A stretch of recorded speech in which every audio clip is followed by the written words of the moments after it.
¿Qué tal? ¿Cómo están ustedes? Muy buenas tardes. Bienvenidos a este programa de A Fondo, que trata un tema que es importante y que pocas personas fuera del ámbito económico-financiero le han dado el peso que tiene en nuestra economía y en el futuro nacional.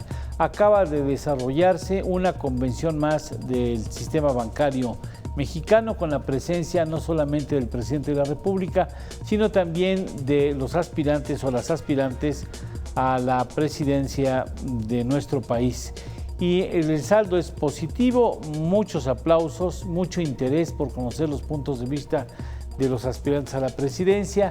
A algunos les aplaudieron, alguna de las candidatas recibió más aplausos que la otra y también incluso que el caballero que también está en la contienda electoral.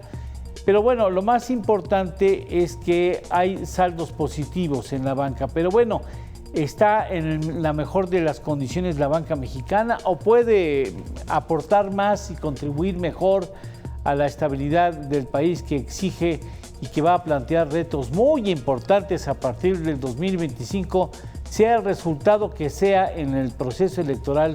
El 2025 se viene con enormes retos en donde la banca, sin lugar a dudas, podrá jugar un papel muy relevante. Para ello hemos invitado a expertos en el tema para que nos ilustren con respecto a qué tendría que hacer la banca, si puede aportar más de lo que hasta el momento ha aportado para la economía mexicana. Muchas gracias, Federico Rubli Kaiser. Muchas gracias por estar aquí con nosotros, un experimentado conocedor del sistema bancario, ex funcionario, ex ejecutivo del Banco de México, por supuesto, una persona que conoce muy bien el terreno monetario también y económico. También Carlos Alberto Martínez también ha estado al frente cumpliendo responsabilidades importantes dentro del Banco de México y también ha tenido papeles muy relevantes en el terreno económico. Muchas gracias por estar aquí con nosotros, al igual que Enrique Provencio, un investigador de muy alto prestigio, ha tenido varias ocasiones la oportunidad de participar en este programa y explica las cosas con bastante claridad y profundidad. Así es que muchas gracias, caballeros, por darnos la oportunidad de estar en este programa y ayudarnos a hacer un periodismo para personas inteligentes. La primera pregunta que quisiera plantearles y quisiera escuchar su punto de vista es: ¿qué tan bien está la banca mexicana? ¿Qué tan sólida está? Y si estaría en posibilidades de, por ejemplo, poder enfrentar sin problema algún embate de alguna crisis internacional como en su momento fue la pandemia. ¿Cómo sienten a la banca mexicana? Federico. Gracias. Pues mira, yo creo que la solidez de la banca mexicana, y aquí ya le estoy calificando solidez, ¿no? Viene desde hace ya varios años, o sea, inclusive desde el sexenio pasado, se ha ido construyendo poco a poco pues esta fortaleza de la banca, ¿no? Definitivamente en estos 5 años, casi 6 años de gobierno, pues la banca sí se ha fortalecido más. ¿Y en dónde lo vemos? Bueno, simplemente lo vemos como lo festinaron en la convención bancaria de la semana pasada. Lo vemos en dos indicadores que son clave para la función que cumple un banco, que es la intermediación. O sea, un banco, su función primordial es intermediar ahorro con inversión, ¿no? Entonces, en ese sentido, pues las cifras que en el último año y año y medio, 2 años, arroja la banca en términos de financiamientos otorgados, o sea, de créditos, pues son de doble dígito. Entonces eso, bueno, pues es en sí un buen resultado, porque quiere decir que para poder prestar a doble dígito, también está captando ahorro en cantidades suficientes para poder hacerlo. Entonces, por los dos lados de la intermediación, la captación de ahorro y el préstamo para inversión, pues claramente a la banca le ha ido bien, ¿no? Ahora, hay otros síntomas en donde podemos ver que se ha fortalecido, pero a la vez también, y yo creo que eso lo comentaremos más adelante, pues los grandes retos que se ven hacia adelante, ¿no? Pero en general yo creo que el saldo es positivo y sí, yo sí creo que la banca está preparada para enfrentar algún choque global, un choque internacional que pudiera darse. ¿Por qué? Porque desde hace también prácticamente una década, la banca mexicana está muy bien capitalizada, está sólidamente capitalizada, ¿no? Inclusive desde hace ya el inicio del sexenio anterior había cumplido de manera adelantada con los requisitos de capitalización de Basilea III, ¿no? O sea, estas reglas de capitalización para los bancos, ¿no? Entonces, en ese sentido, pues sí, está bien capitalizada, lo cual quiere decir que está bien pertrechada para poder enfrentar pues algún choque, alguna cuestión inesperada que pudiera darse a nivel internacional. Enrique. Muchas gracias de nuevo por la invitación. Ya es un gusto saludar a don Federico Rubí y a don Carlos Alberto Martínez. Buenas tardes. Se dijo en la Convención Nacional Bancaria y se ha venido diciendo en las diferentes evaluaciones, la banca mexicana está actualmente en un estado de solidez y con buena perspectiva. Y los indicadores son claros. El índice de capitalización que ya mencionó Federico está por encima del mínimo, los índices de cobertura, el coeficiente de liquidez también por encima de los mínimos y regulados. El índice de morosidad es bajo y en general las evaluaciones de riesgo que realiza el Banco de México también dan un resultado muy positivo. De hecho, el índice agregado de la evaluación de riesgo que realiza Banco de México, pues está en uno de sus mejores momentos desde hace muchos años, probablemente desde hace 10 años. El índice de apalancamiento también, y el riesgo macroeconómico no es tan alto como los otros, pero sigue siendo positivo. Todo esto lo que nos dice es que gracias a la regulación y a los sistemas y mecanismos de control que se implantaron desde hace mucho tiempo y que han ido consolidándose desde el punto de vista económico, financiero, de riesgo, el balance es muy positivo. Sin embargo, y probablemente más adelante hay oportunidad de hablar más de esto, la banca mexicana tiene por delante mucho trabajo que hacer para convertirse realmente en un instrumento de financiamiento. Está realizando una buena intermediación, es cierto, pero los índices, los coeficientes de penetración del crédito en México siguen siendo relativamente bajos en comparación con otras economías.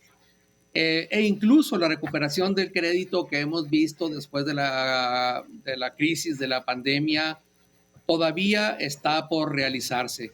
De hecho, el Banco de México nos lo dijo en un documento reciente.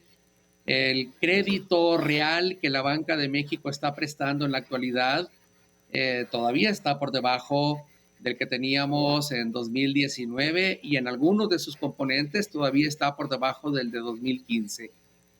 Ahí veo todavía un reto a corto plazo y más en lo estructural, un reto para que la banca mexicana sea un instrumento de financiamiento del desarrollo como podríamos realmente tenerlo. Sí, me parece que es importante porque para allá vamos, o sea, ¿qué papel puede llegar a cumplir la banca mexicana en un mejor México, un México más fuerte, más sólido, con un crecimiento más importante, tomando en cuenta, Carlos Alberto Martínez, que gane quien gane en el proceso electoral de mediados de año, tendrá un año 2025 muy complicado si queremos bajar el déficit fiscal a prácticamente la mitad de lo que habrá de terminar en el 2024, y eso alertan los economistas. Esto implicará ajustes muy importantes en el ramo presupuestal que se articule para el 2025. Carlos. Sí, definitivamente tenemos primero arrastrando pues ya un déficit, sabemos, el más abultado de los últimos 40 años, más o menos. Tiene el riesgo de que está previsto que bajaría en el 2025. Prácticamente, seamos muy honestos, va a ser muy difícil hacer un bajón de ese tamaño de un año para otro, pero lo que más inquieta es los compromisos financieros que se van a venir acumulando, que son difíciles de evadir, pues de sostener. El tema de las pensiones es uno de ellos que siempre es un gran asunto que se viene arrastrando de décadas, no es una cosa nueva. Lo que pasa es que ninguna administración ha podido entrarle al tema de las pensiones, no nada más las federales, sino te vas a las pensiones de los estados, te vas a las pensiones de las universidades públicas. En fin, es una cosa gigantesca que haría que el Fobaproa, por ejemplo, palideciera mira, más o menos estamos viendo que, por decir, el Fobaproa costó 14 puntos del PIB. Bueno, las pensiones, estamos hablando del 50% más o menos del PIB, lo que estaría costando la estructura completa de pensiones estatales y federales. Entonces, sí es un tema gigantesco que se sigue acumulando. Los servicios de la deuda, por supuesto, las tasas de interés pues han estado altas y se prevé que sigan igualmente altas. Y además, pues todos los compromisos, por ejemplo, de las pensiones no contributivas, este programa de los adultos mayores, para este año son 440,000 millones de pesos y año con año van a ir aumentando. Y luego, pues las candidaturas ofrecen bajarlas, no solo de 65 años, la voy a bajar a 60 años. Entonces, no, pues es una cantidad de dinero que estamos hablando que la veo muy complicada fiscalmente hablando para el país en el próximo 2025. ¿Y eso puede complicar la situación de la banca o puede la banca ayudar a que la cuesta no sea tan pesada, Carlos? Mira, yo creo que sí podría ayudar como siempre, pero no es lo mejor que la banca participe en esto, porque entonces pasaría lo que ha pasado en el país durante muchas décadas y en muchas ocasiones, en donde el Estado, el gobierno, absorbe toda la masa crediticia y entonces descobijas pues a los que deberían de estar financiando los bancos, que es a los particulares, a las personas físicas como tú, como yo, en nuestros créditos hipotecarios, nuestros créditos personales, nuestros créditos automotrices y las empresas, ¿no? Pues para generar empleo, capital de trabajo, etcétera, pues sí se requeriría mejor orientar ese dinero para otras prácticas y no para sostener el excesivo gasto del gobierno. Gracias, Carlos. Tengo la impresión, Federico, que como sabemos que el año próximo, 2025, no va a ser un año fácil, ni las empresas y muchos particulares quieren estar lo más alejado posible del crédito, ¿no? O sea, y el financiamiento que puede otorgar la banca, pues va a encontrar una renuencia ciudadana o empresarial a absorber el crédito cuando van las tasas de interés siguen estando bastante altas y porque no se ve que la economía vaya a estar bollante en el 2025 en adelante. Entonces, esto le complica a la banca mexicana la posibilidad de incrementar el financiamiento de la economía. Sí, desde luego. O sea, obviamente la lentitud con la que van a empezar a descender las tasas de interés, pues va a ser un factor importante, ¿no? Por otro lado, pues tampoco hay que soslayar que, y esto siempre sucede, en un primer año de gobierno, pues siempre hay incertidumbre en lo que los sectores, en particular el sector privado y los que piden financiamiento, se empiezan a entender, empiezan a leer bien qué es lo que pretende la nueva administración, y eso lleva un tiempo, por lo general lleva siempre el primer año de gobierno, ¿no? Entonces, si uno ve las cifras históricas, pues casi siempre el primer año de una administración pública muestra una demanda de crédito muy contraída, ¿no? Muy baja. Entonces eso pues, claramente va a ser un factor, ¿no? Y bueno, también como señalas, el hecho que la economía va a sufrir una desaceleración fuerte, ¿no? O sea, sabemos que más o menos este año puede crecer un 2.4% el PIB, pero se va a desacelerar a 1.4, es lo que se tiene previsto la mayoría de los analistas ahora, ¿no? A 1.4 el año que entra. Entonces, obviamente, esa combinación de altas tasas de interés, baja demanda de crédito y un PIB en contracción, pues claramente no es un mejor escenario para que la banca cumpla con sus tareas primordiales, ¿no? Sí, y Enrique, en ese sentido, pues será un espectador, o sea, va a ser muy difícil que la banca pueda tener margen de maniobra o ves que habrá oportunidad de que la banca mejore su rendimiento y mejore, no hablemos de su rendimiento como ganancia, sino su desempeño dentro de la economía. En efecto, en una situación de desaceleración económica, lo que se puede esperar es que el crédito no crezca o no crezca tanto, por lo menos el crédito a las empresas. De hecho, ya estamos desde el año pasado en una situación de desaceleración del crédito. Pero voy a retomar una frase tuya para apuntar lo siguiente. Tú dijiste, pues todos quieren estar alejados del crédito.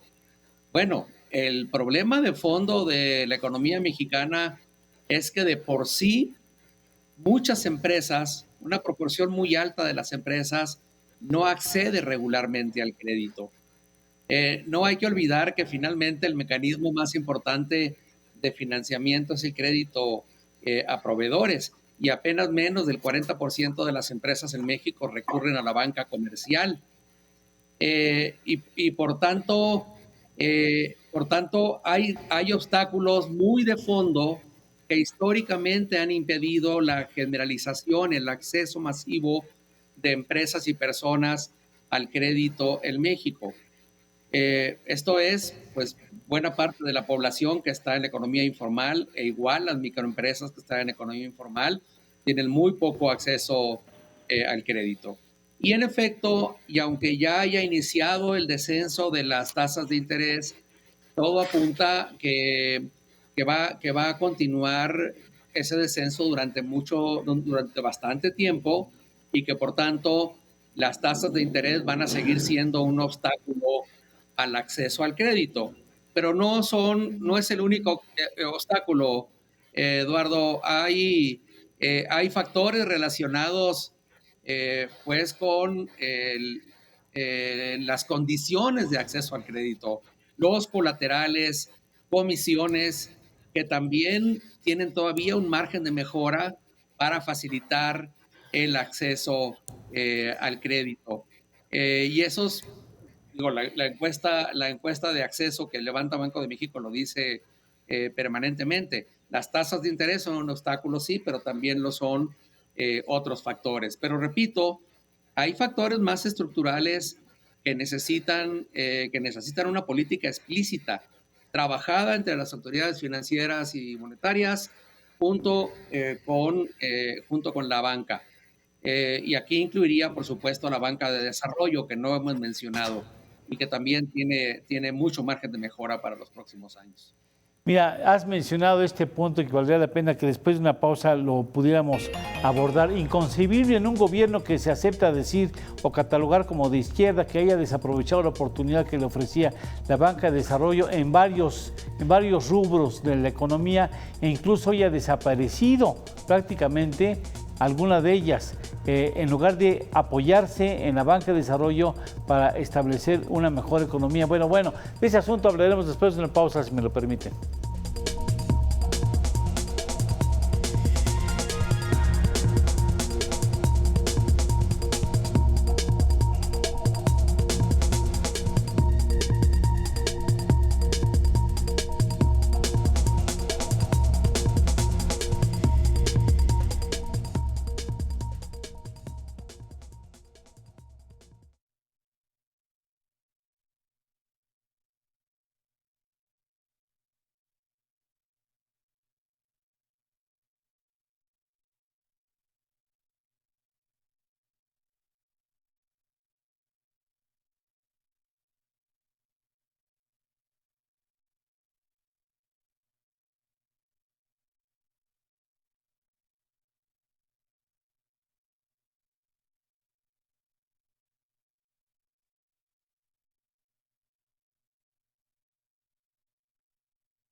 Ese es un punto muy importante. La banca de desarrollo.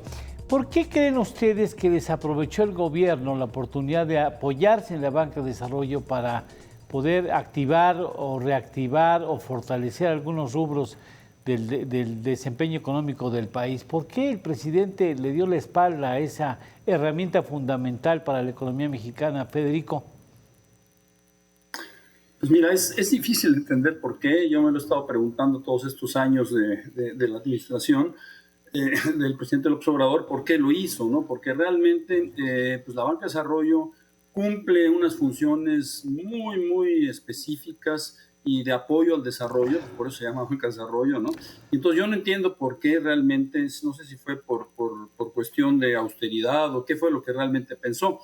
Pero es una pena y es un enorme reto para la siguiente administración rehabilitar a la banca de desarrollo. O sea, no va a ser fácil porque va a tener que revisarse todos los procesos que se eliminaron en la banca, la parte del capital humano. La banca de desarrollo perdió muchísima gente capaz que la tenía operando, ¿no? Entonces, la verdad es que va a ser un reto, pero tiene que entrarle. O sea, algo que es indispensable que se rehabilite como un instrumento de desarrollo económico a la banca de desarrollo.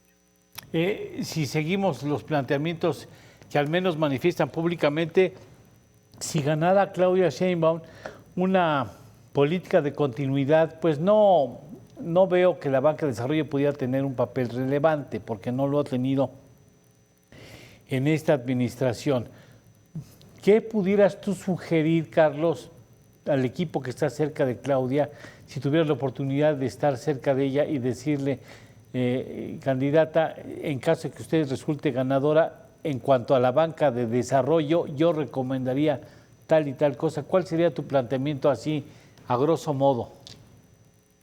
Desde luego es aprovechar los instrumentos de la banca de desarrollo que se tienen, pero saberlos aprovechar adecuadamente. Lo que también uno de los temas que encontramos, mira, por ejemplo, estábamos revisando Sociedad Hipotecaria Federal, ¿no? Esta gran banca que sirve pues para detonar la vivienda, etcétera. Y revisando ahorita información que nos pasaba la Secretaría de Hacienda, híjole, pues el 80% de lo que tiene allá adentro son créditos hipotecarios de un solo banco grande privado.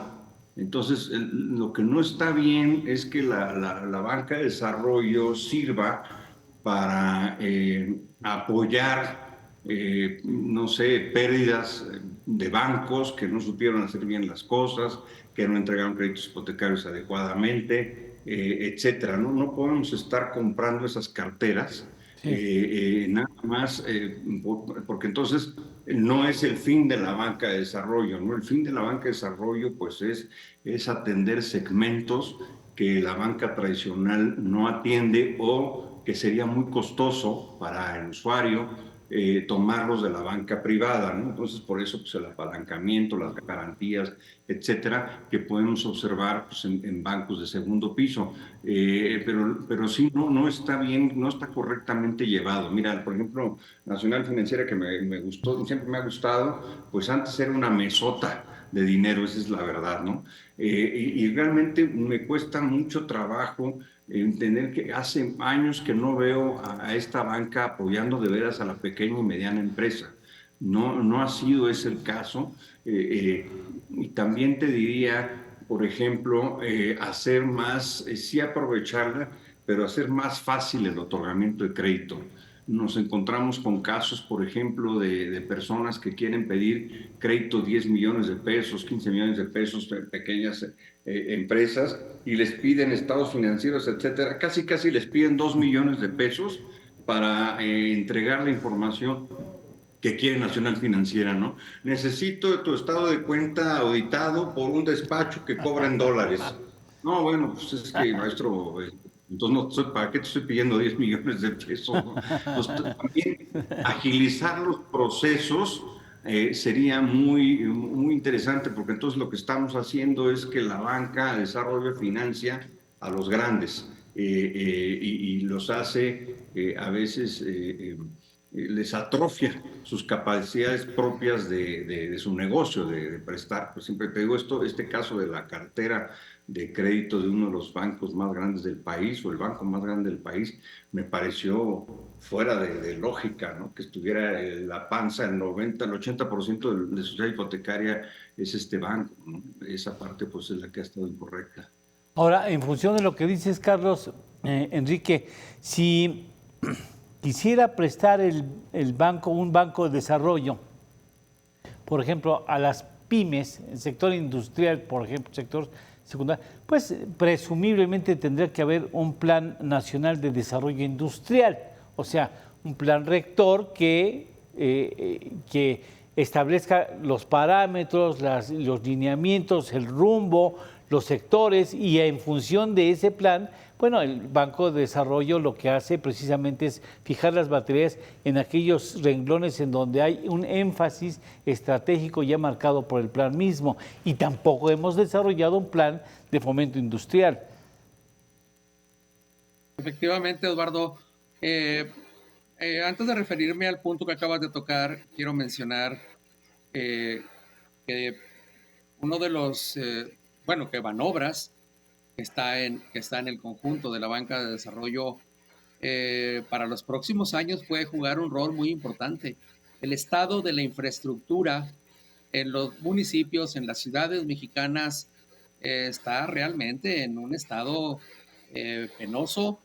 Hay muchas necesidades de financiamiento en el sector hídrico, no nada más en el tema de riego e infraestructura productiva, sino en el tema de potabilización, tratamiento de aguas residuales.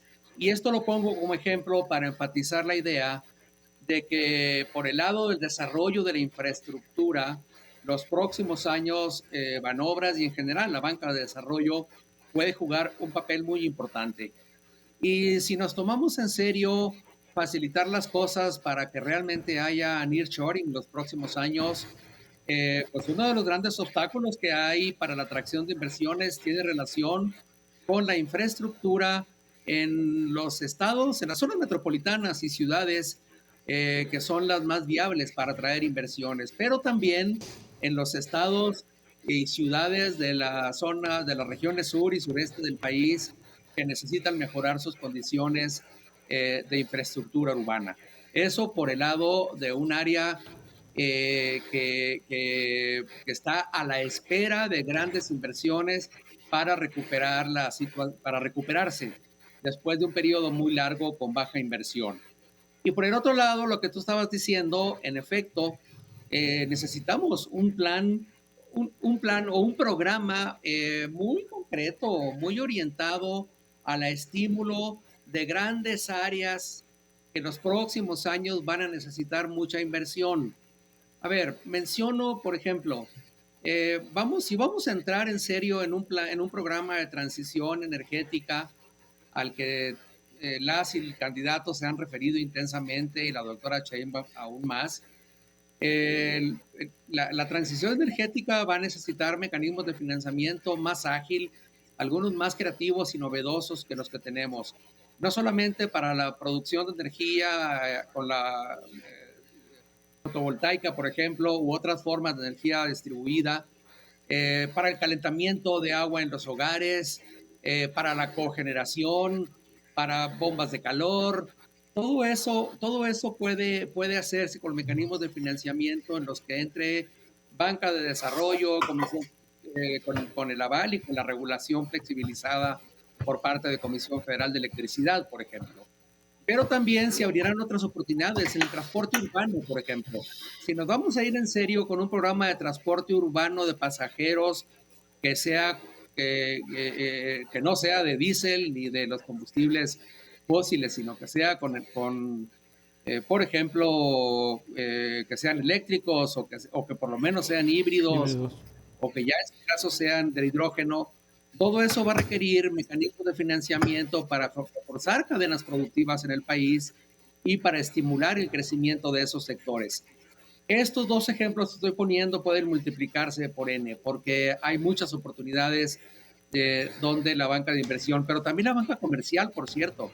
Una de las cosas que han dicho en la Asociación Mexicana de Bancos es que se están preparando para la transición climática. Ojalá sea cierto y ojalá funcione, ¿no?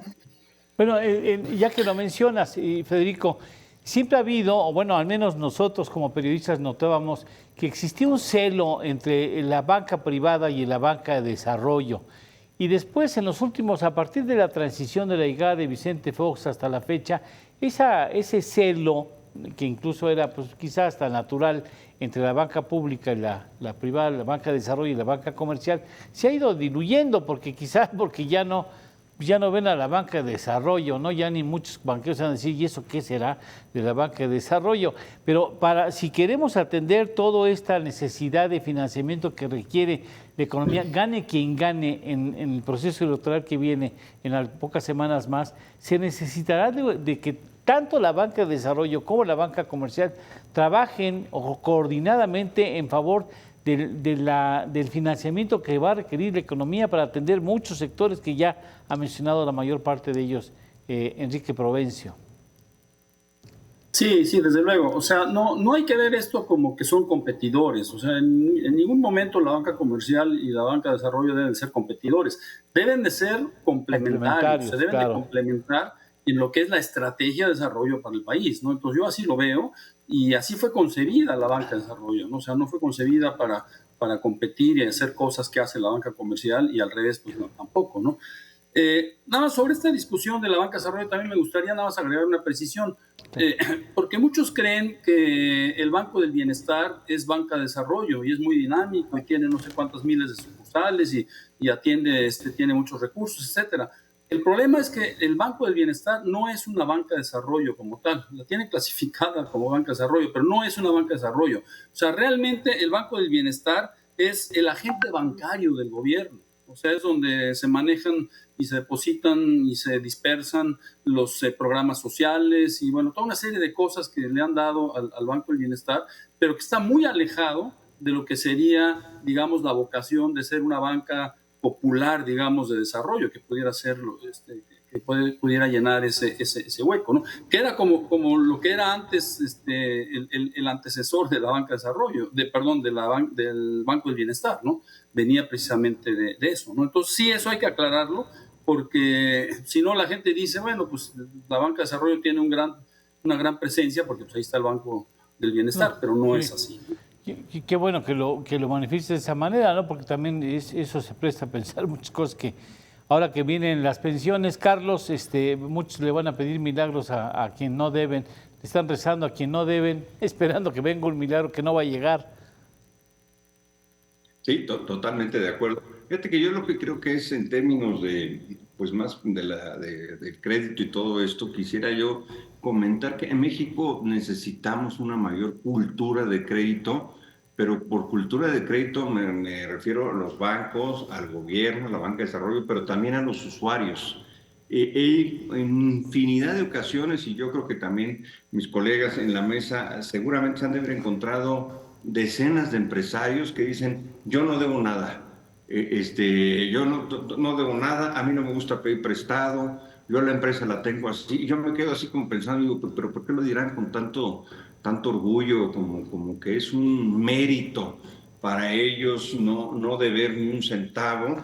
Y que además ha sido su tradición, no que hayan pagado algo y no deban ya nada, ¿no? Sino que como tradicionalmente como que no piden prestado. Y eso, pues eso está mal, ¿no? Porque no es así, digo, el sistema, lo sabemos todos aquí en la mesa, el sistema de crédito, pues es una de las maravillas y de los instrumentos más nobles que ha inventado el hombre en el sector financiero y en la economía en la historia, ¿no? Entonces, esta posibilidad de apalancamiento no es algo muy positivo, tenemos que empezar a usarla. La banca privada sí tiene que empezar a prestar, porque yo llevamos aquí muchos años, Federico no me deja mentir, yo cada vez que vienen las convenciones bancarias y los cambios de gobierno, pues participé con el presidente Fox ahora en este proceso, y siempre dicen lo mismo, estamos listos para financiar los programas de gobierno, estamos listos para financiar el desarrollo. Te digo, es que es lo mismo que he venido oyendo y el desarrollo no llega. Hace algún tiempo nos pedían estabilidad macroeconómica y creo que con toda la razón del mundo, ¿no? Ya Oye, pues está. hay quebrantos, hay devaluaciones, tasas de interés de evaluación. Pues no, no podemos prestar así. Necesitamos, por favor, más estabilidad macro para que podamos prestar. Se les dio la estabilidad macro, ya la hemos tenido, hemos gozado de esta raíz del 94, 95, con el presidente Cedillo, un ex Banjico, que se ha mantenido y ahora no, ahora ¿por qué no prestas? No, ahora no presto por el Estado de Derecho. Y esos les encantan, ¿no? No, pues es que aquí para una garantía, hacerla valer, pues tal, los juicios, y que en Estados Unidos prestas para un coche y no pagas ese día, ese mismo día vas y recoges el coche y aquí es un juicio.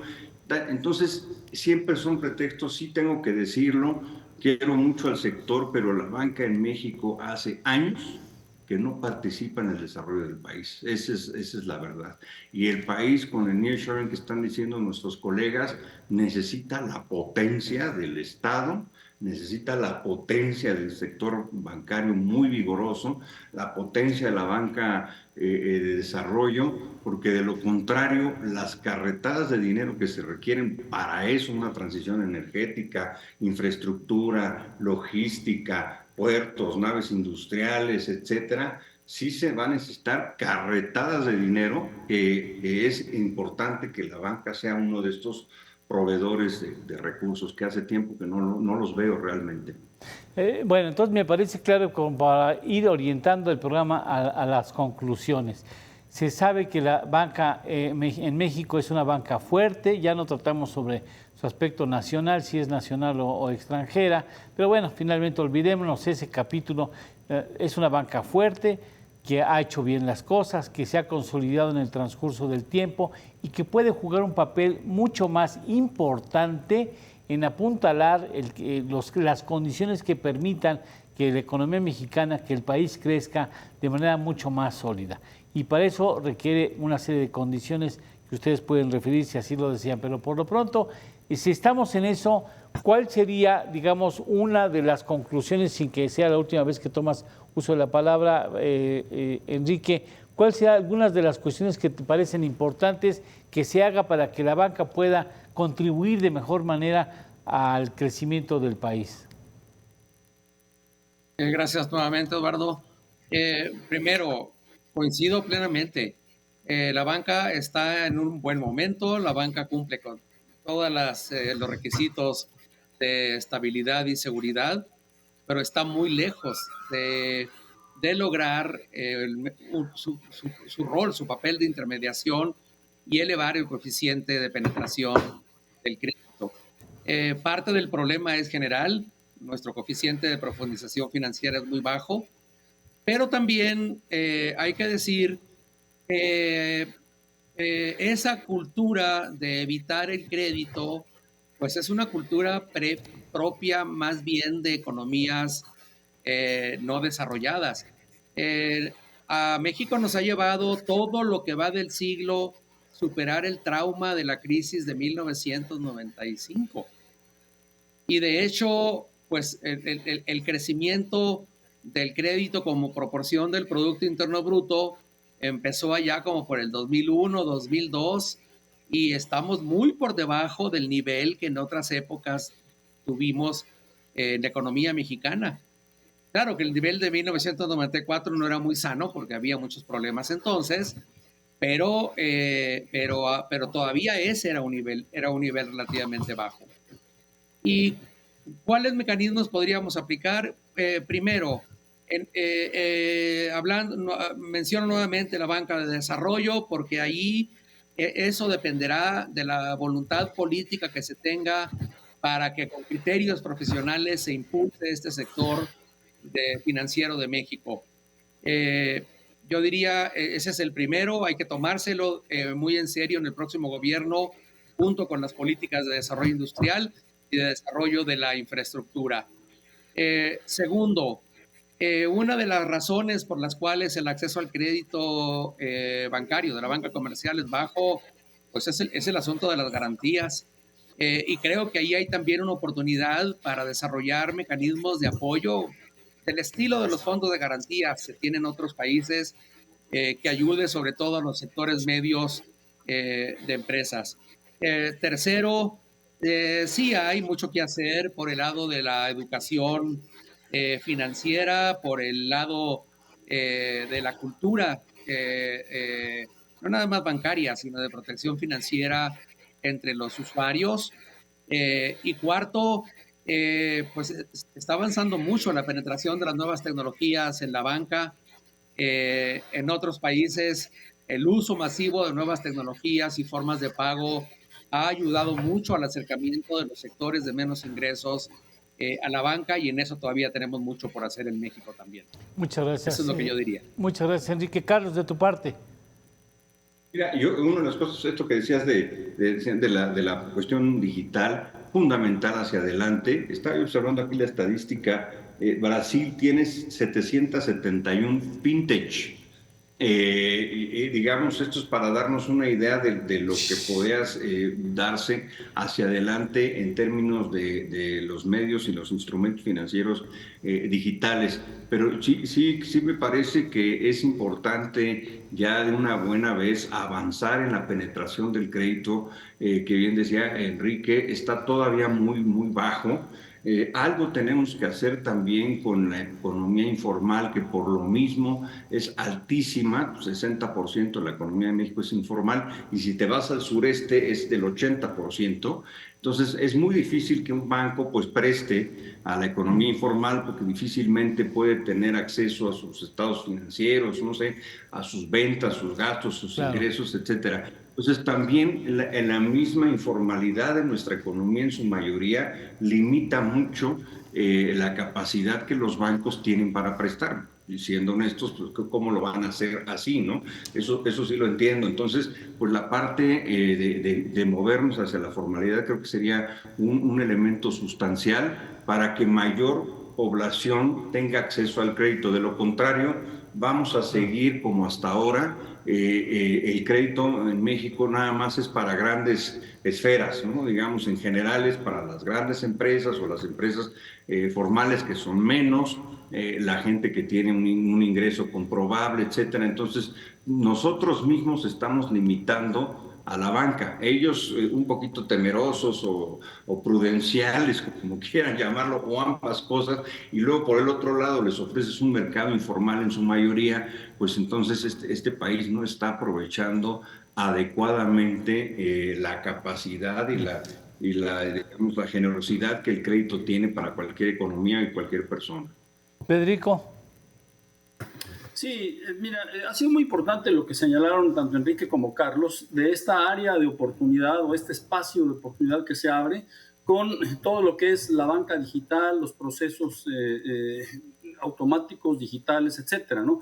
Creo que es fundamental porque al final del día lo que esto tiene que ver es con la inclusión financiera, pero ya es un concepto que ya no es el concepto tradicional de inclusión financiera, en donde medíamos la inclusión por el número de sucursales, por el número de cajeros automáticos, por el número de personas que tienen acceso y que usan instrumentos tradicionales de la banca. O sea, hoy día ha sido tan acelerado el desarrollo, digamos, de la modernización tecnológica, que tanto la banca como los usuarios nos tenemos que adaptar a eso. Y bueno, ahí la verdad es que sí hay muchísimas oportunidades, áreas de oportunidad. Ya Carlos mencionaba las fintech, creo que esa es un área en donde hay que trabajar muy fuertemente.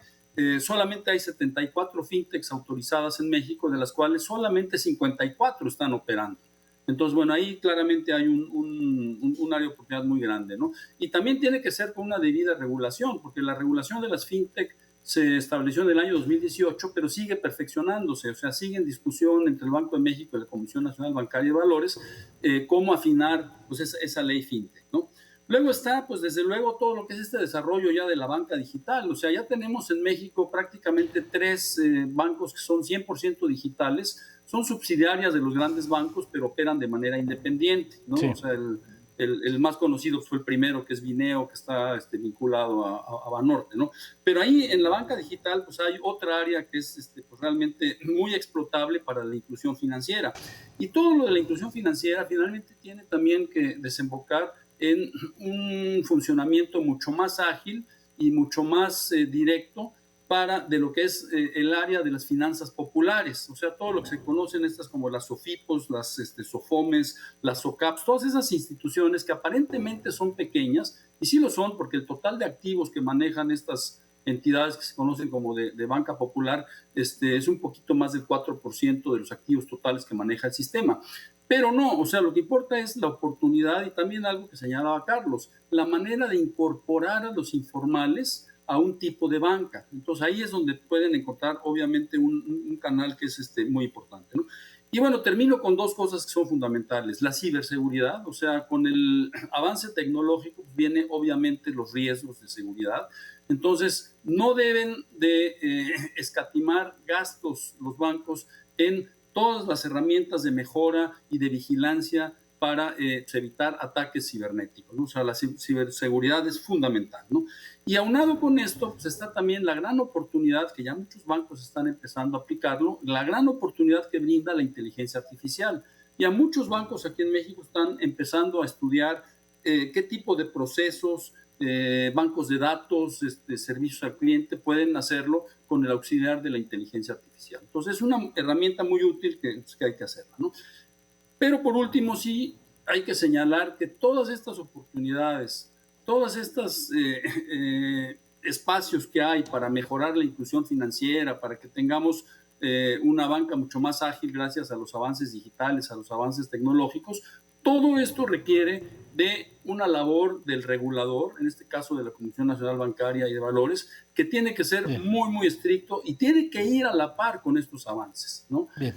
Afortunadamente, parece que hay esfuerzos dentro de la Comisión en donde están tratando precisamente de exigir la parte de la ciberseguridad, de encontrar cómo regular esta parte de la inteligencia artificial, ¿no?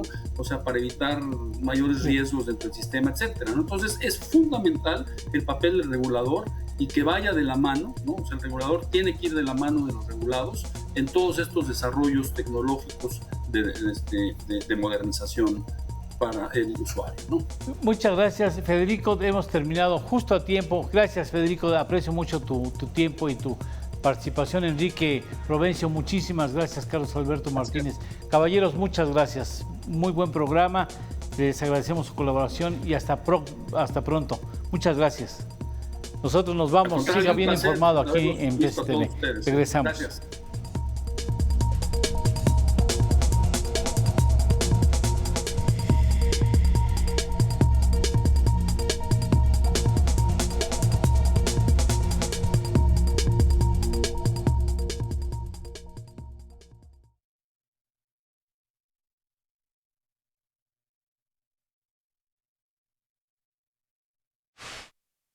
Estabilización.